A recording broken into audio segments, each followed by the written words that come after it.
මේ තියෙන්නේ සිංහල උගන්නන කාවින්ද සර් වෙනුවෙන් මම හදපු අලුත්ම ඩිජිටල් ලීෆ්ලට් එක. සර් මට මේක හදද්දි මතක් කරේ සරලව වගේම සර්ගේ කාලසටහන පැහැදිලිව පේන විදිහට හදලා දෙන්න කියලා. ඒ වගේම මේක හදන අතරතුරදී සර් මට මතක් කරා ටිකක් ක්‍රියේටිව් විදිහට හදලා දෙන්නත් කියලා. ඉතින් මම දැන් මේක වැඩ කරලා ඉවරයි. අපි බලමු මේකේ ඉන්ටර්ෆේස් එක මොන වගේ විදිහටද පේන්නේ කියලා. ඉතින් මේක ළමෙක්ට ෂෙයා කරන්න මෙන්න මේ විදිහට ළමගේ WhatsApp එකට.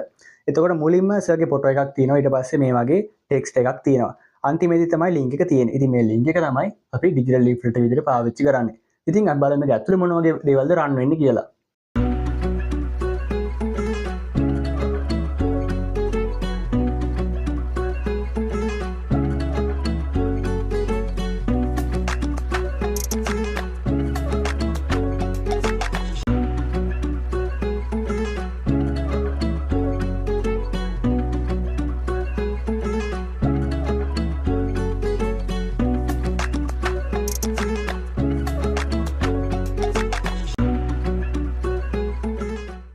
ඉතින් ඔයා ටියුෂන් කරන ගුරුවරයෙක් නම් ඔයාගේ ඩිජිටල් ලීෆ්ලට් එක හදාගන්න ඕන නම් දැම්මම අපිව සම්බන්ධ කරගන්න.